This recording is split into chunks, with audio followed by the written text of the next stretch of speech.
America के बहनों और भाइयों, आपने जो गर्मजोशी और सौहार्दपूर्ण स्वागत किया है उससे मेरा हृदय अपार खुशी से भर गया है। मैं आपको दुनिया के सबसे प्राचीन भिक्षुओं के संप्रदाय की ओर से धन्यवाद देता हूं। मैं आपको धर्मों की जननी की ओर से धन्यवाद देता हूं और मैं आपको सभी वर्गों और संप्रदायों के लाखों करोड़ों हिंदुओं की ओर से धन्यवाद देता हूं।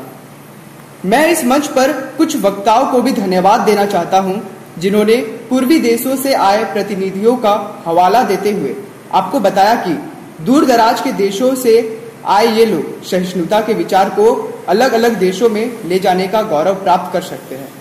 मुझे ऐसे धर्म से संबंधित होने पर गर्व है जिसने दुनिया को सहिष्णुता और सार्वभौमिक स्वीकृति दोनों सिखाई है। हम न केवल सार्वभौमिक सहिष्णुता में विश्वास करते हैं बल्कि हम सभी धर्मों को सत्य के रूप में स्वीकार करते हैं।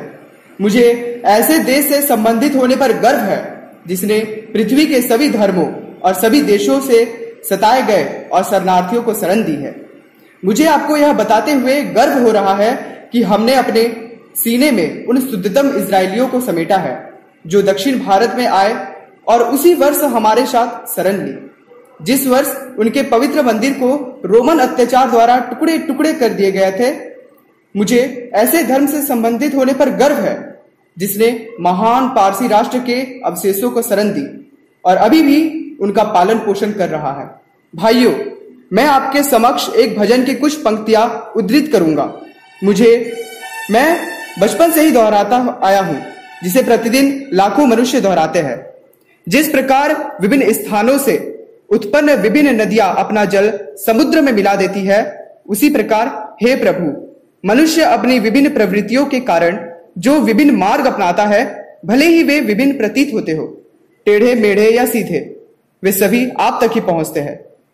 वर्तमान सम्मेलन, जो अब तक आयोजित सबसे पवित्र सम्मेलनों में से एक है, अपने आप में गीता में बताए गए इस अद्भुत सिद्धांत की पुष्टि दुनिया के सामने घोषणा है। जो कोई भी मेरे पास आता है, चाहे वह किसी भी रूप में हो, मैं उस तक पहुंचता हूं। सभी लोग उन रास्तों से संघर्ष कर रहे हैं जो अंततः मुझे ही प्राप्त होते हैं। सांप्रदायिकता, कट्टरता और इसके भयानक वंशज कट्टरतावाद ने इस सुंदर पृथ्वी पर लंबे समय से कब्जा कर रखा है। उन्होंने पृथ्वी को हिंसा से भर दिया है, इसे बार बार मानव रक्त से नहलाया है, सभ्यता को नष्ट किया है और पूरे राष्ट्रों को निराशा में डाल दिया है। यदि ये भयानक राक्षस न होते तो मानव समाज आज की तुलना में कहीं अधिक उन्नत होता, लेकिन उनका समय आ गया है और मैं पूरी उम्मीद करता हूं कि इस सम्मेलन के सम्मान में आज सुबह जो घंटी बजी है, वह सभी कट्टरतावाद, तलवार या कलम से होने वाले सभी उत्पीड़न और एक ही लक्ष्य की ओर जाने वाले व्यक्तियों के बीच सभी अमानवीय भावनाओं का अंत घंटी हो।